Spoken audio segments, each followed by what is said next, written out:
આજે આપણે વાત કરવાના છીએ કે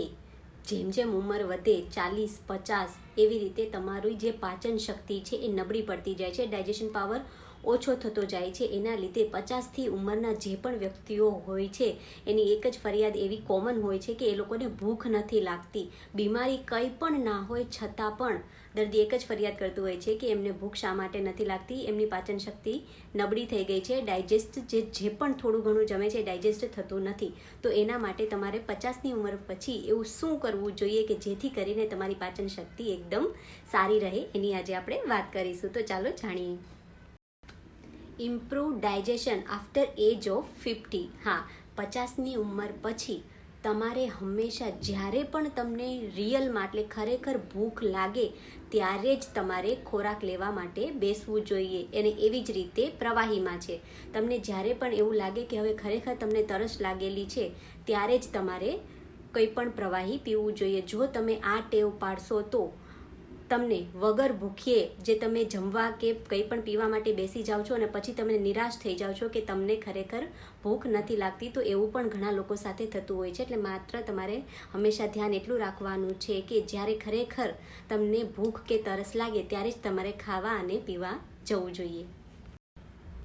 તમારે દિવસમાં બની શકે તો 2 વખત જમવાની ટેવ પાડવી જોઈએ. સવારે જો તમે સારો એવો એકદમ હેલ્ધી બ્રેકફાસ્ટ કરી લેતા હોય તો અમારા આયુર્વેદમાં જણાવેલું છે સવારે તમારે પ્રાણીઓની જેમ સારો એવો હેલ્ધી બ્રેકફાસ્ટ લેવો જોઈએ. બપોરે તમે એક માણસની જેમ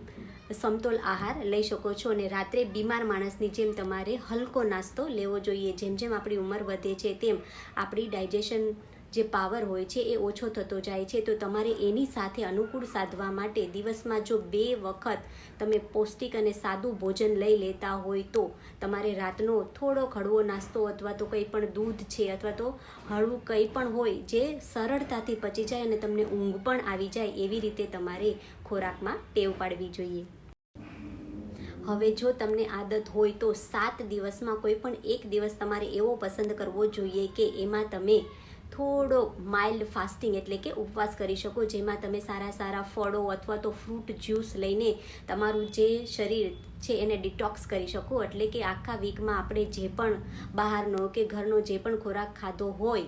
એમાંથી કંઈ પણ એવા ઝેરી તત્વો આવેલા હોય તો એને તમે શરીરમાંથી વીકમાં 1 વખત બહાર કાઢી શકો. એ માટે ચોક્કસ જો તમારાથી થઈ શકતું હોય અને તમને આદત હોય તો તમારે વીકમાં 1 વાર ફાસ્ટ ચોક્કસ કરવો જોઈએ. 50ની ઉંમર પછી તમે જે પણ ખોરાક એટલે કે જમવાનું બનાવો એમાં આદુ, મરી, તજ, એલચી એવા જે મરી મસાલાઓ છે એનો થોડી માત્રામાં ઉપયોગ કરતો રહેવો જોઈએ, જેથી કરીને તમારી જે અગ્નિ, તમારું જે પાચન ક્રિયા છે એ થોડીક વ્યવસ્થિત ચાલ્યા કરે અને તમને જે ભૂખ લાગવાની જે પ્રક્રિયા છે એ સારી રીતે નિયમિત રીતે થાય અને તમારું જે પણ ખોરાક તમે લો એને સારી રીતે તમે પાચન કરી શકો. હવે 50ની ઉંમર પછી બધા પાસે થોડી માત્રામાં તો સમય રહેતો જ હોય છે, તો તમારે હંમેશા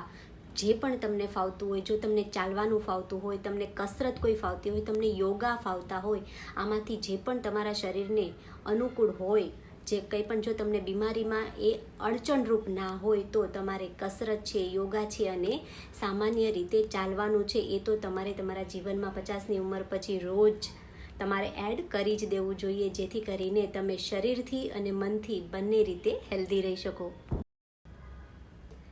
તમારે તમારા જીવનમાં 50ની ઉંમર પછી ચ્યવનપ્રાશ અથવા તો ગુલકંદ અથવા તો બંને તમારે રોજ સવારે નાસ્તામાં, જો તમને ડાયાબિટીસ ના હોય તો તમે ગુલકંદ લઈ શકો છો અને જો તમને ડાયાબિટીસ હોય તો શુગર ફ્રી ચ્યવનપ્રાશ પણ અવેલેબલ હોય છે, અથવા તો તમે જાતે પણ ચ્યવનપ્રાશ અને ગુલકંદ ઘરે બનાવી શકો છો, જે તમારે રોજ 1 ચમચી જેટલું તો નિયમિત દૂધ સાથે સવારે નરણા કોઠે નાસ્તામાં લેવું જોઈએ, જેમાં પણ બધા જેવા તત્વો આવેલા હોય છે કે જે વૃદ્ધાવસ્થામાં તમારો ડાયજેશન પાવર સારો રહે, તમને પૂરતું પોષણ મળી રહે, એના માટે તમને સારું એવું ન્યુટ્રિશન એ ચ્યવનપ્રાશ તમને પૂરું પાડી શકે છે, જે તમારે લેવું જોઈએ. આફ્ટર એજ ઓફ 50 તમારે ડેઈલી જ્યારે પણ તમે નાહવા જાઓ એ પહેલાં તમારે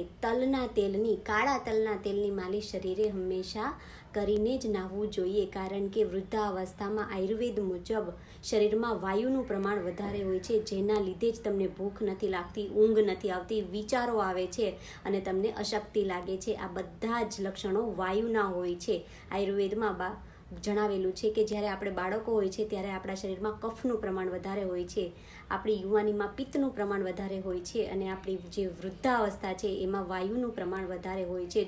અને તલનું તેલ એક એવી વસ્તુ છે કે જે વાયુને સઘળી રીતે નાશ કરે છે. એટલે હંમેશા તમારે તલના તેલની, જો તમને એલર્જી ના હોય તો માલિશ કરીને જ પછી હુંફાળા પાણીથી નાહવા જવું જોઈએ, જેથી કરીને આ તમને જે તકલીફો હોય કે ઊંઘ નથી આવતી, વિચારો આવે છે, અશક્તિ લાગે છે, એ બધી જ તકલીફો આનાથી દૂર થઈ જશે. તો આટલી વસ્તુઓ જો તમે જીવનમાં અપનાવી લેશો તો